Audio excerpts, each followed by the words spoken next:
Good morning shareholders. हाल ही के यूरोपियन सेंट्रल बैंक की रिपोर्ट से पता चला है कि गोल्ड ने यूरो को पीछे छोड़कर सेंट्रल बैंक के लिए दूसरा सबसे बड़ा फॉरेन एक्सचेंज रिजर्व एसेट बन गया है। और फ्रेंड्स, ये हम में से किसी को भी शौक नहीं करना चाहिए, क्योंकि पिछले कई सालों से गोल्ड ने सेंट्रल बैंक का बहुत ध्यान खींचा है। और ये तो बस एक वक्त की बात थी कि सेंट्रल बैंक पेपर करेंसी के बजाय गोल्ड को प्रीफर करते हैं, लेकिन इसके बावजूद ये अब भी एक बहुत सरप्राइजिंग डेवलपमेंट है और इसका मतलब बहुत कुछ है। क्योंकि फ्रेंड्स, डॉलर का शेयर फॉरेक्स रिजर्व में कम हो रहा है, फिर भी ये टोटल रिजर्व का 46% है और गोल्ड रिजर्व दूसरी तरफ अब 20% पर पहुंच गया है, यूरो को 16% पर छोड़कर। इस डाटा से जो क्लियर मैसेज निकल रहा है वो ये है कि सेंट्रल बैंक डॉलर या यूरो डोमिनेटेड एसेट के बजाय गोल्ड पर ज्यादा भरोसा कर रहे हैं। अभी फ्रेंड्स, आपके मन में एक क्वेश्चन जरूर आ रहा होगा कि सेंट्रल बैंक इतना गोल्ड खरीद क्यों रहे हैं, क्या इससे कोई फर्क पड़ेगा? तो फ्रेंड्स, इसका जवाब है हाँ, क्योंकि खासकर हाल ही के समय में 3 साल लगातार 2022, 2023 और 2024 में सेंट्रल बैंक ने हर साल 1000 टन से ज्यादा गोल्ड खरीदे हैं, जो कि पहले के कंपेयर में एवरेज 400 से 500 टन से बहुत ज्यादा है। लेकिन ग्लोबली सेंट्रल बैंक के पास 36,000 टन गोल्ड हैं, जो 1965 में ब्रिटेन वुड्स एरा के दौरान सेट किए गए ऑल टाइम हाई 38,000 टन के करीब है। इसमें से यूएस सेंट्रल बैंक के पास सबसे ज्यादा गोल्ड होल्डिंग है, जो कि 8,133 टन है। लेकिन अभी तक Q1 2025 में यूएस ने कोई गोल्ड की फ्रेश खरीदारी नहीं की है।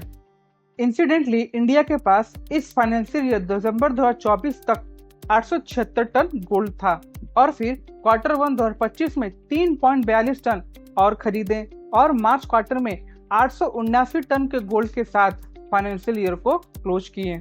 और फ्रेंड्स, अभी भी सेंट्रल बैंक रुक नहीं रहे हैं, क्योंकि वर्ल्ड गोल्ड काउंसिल द्वारा कंडक्ट किए गए एक रिसेंट सर्वे के मुताबिक 95% सेंट्रल बैंक का मानना है कि अगले 12 महीनों में उनके गोल्ड रिजर्व बढ़े हैं।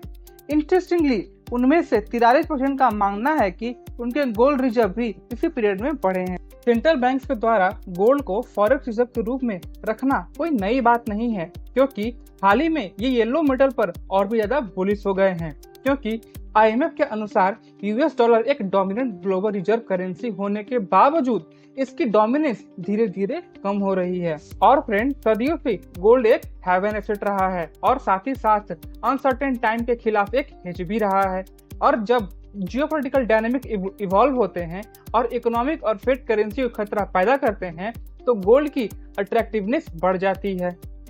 अगर पीछे मुड़कर देखें तो सेंट्रल बैंक ने 2022 से गोल्ड का स्टॉक इंक्रीज करना शुरू किए थे, जो कि एक बहुत अच्छा फाइनेंशियल मूव लग रहा है। और ये लंबे समय में कैसे प्ले आउट हो रहा है ये आप लोग देख ही रहे हैं, क्योंकि फ्रेंड्स, अगर गोल्ड के प्राइस को देखें तो अभी के टाइम में लगभग 1 लाख तक टच कर चुका है, जो कि अप्रैल 2022 से ऑल टाइम हाई पीक के प्राइस पर है। और फ्रेंड्स, इंडस्ट्री एक्सपर्ट का मानना है कि गोल्ड फटीग एक्सपीरियंस कर रहा है, क्योंकि गोल्ड में हाल ही का बुल रन अक्टूबर 2022 में शुरू हुआ था, जब प्राइस लगभग 50,800 रुपए था और 120% का जबरदस्त रन के बाद और जब तक कोई नए ट्रिगर नहीं आते, कुछ करेक्शन और प्रॉफिट बुकिंग की उम्मीद है। और पिछले 2 साल में हर एक में गोल्ड में 20% से ज्यादा गेन हुआ है। लेकिन 2025 में गोल्ड के चमकने की सबसे हाल ही की वजह ट्रम्प के टैरिफ थे, जो नेशन के बीच एक ट्रेड वार और इकोनॉमिक्स पर पोटेंशियली इम्पैक्ट डाले थे, जिससे 2025 में गोल्ड 27% ऊपर हुआ था। लेकिन अभी तक इम्प्लीमेंट ना होने वाले रेसिप्रोकल टैरिफ 2026 के दूसरे हाफ में कैसे आकर लेते हैं, ये देखना बाकी है। और फिर जियोपॉलिटिक्स उबलते पॉइंट पर है, क्योंकि इजराइल ईरान कॉन्फ्लिक्ट का अंत नहीं दिख रहा है, जिससे यूएस के कॉन्फ्लिक्ट में डायरेक्ट एंट्री इकोनॉमीज के लिए और ज्यादा विनाशकारी हो सकता है, जिसके इम्पैक्ट से एक ऐसा दौर आ सकता है जिसमें गोल्ड ही एक ऐसा एसेट है जो जियोपॉलिटिकल शॉक को झेलने में साबित हो सकता है। लेकिन फ्रेंड्स, इस तरह गोल्ड की रिटर्न को देखकर ऐसा नहीं करिए कि आप अपना इन्वेस्टमेंट मनी को गोल्ड में इंक्रीज कर दीजिएगा, क्योंकि ऐसा मूवमेंट ट्रम्प के टैरिफ और ईरान इजराइल की वजह से गोल्ड ने जंप लिया है, ये हर बार नहीं होगा। और साथ ही साथ रिटेल इन्वेस्टर के लिए गोल्ड में पोर्टफोलियो का लगभग सिर्फ 10% एक्सपोजर रखना ज्यादातर प्लानर सजेस्ट करते हैं। और अगर आपको इन्वेस्टमेंट गोल्ड में बढ़ाना है तो फाइनेंशियल प्लानर से कंसल्ट करके ही इंक्रीज करिएगा।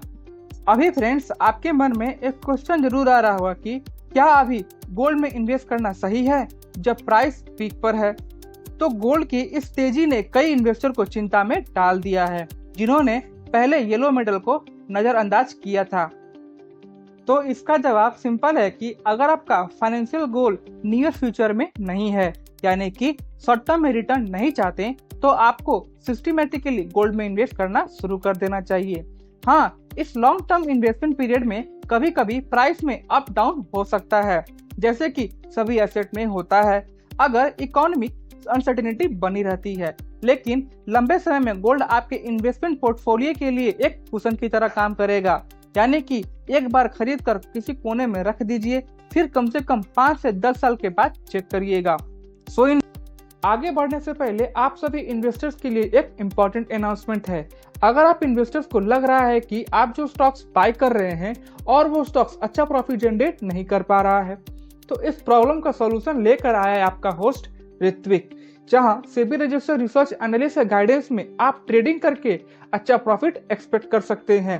तो आप हमारे ईमेल आईडी पर अपना कॉन्टैक्ट डिटेल सेंड करिए, उसके बाद हम आपको रीच आउट कर लेंगे और आपके सारे प्रॉब्लम का सॉल्यूशन प्रोवाइड करेंगे। तो जल्दी से हमारे ईमेल आईडी पर अपना कॉन्टैक्ट डिटेल सेंड करिए और SEBI registered research analyst guidance में ट्रेडिंग करिए। सो इन्वेस्टर्स, आपके क्या व्यू हैं? Please your review in comment box and keep watching research by Ritwik.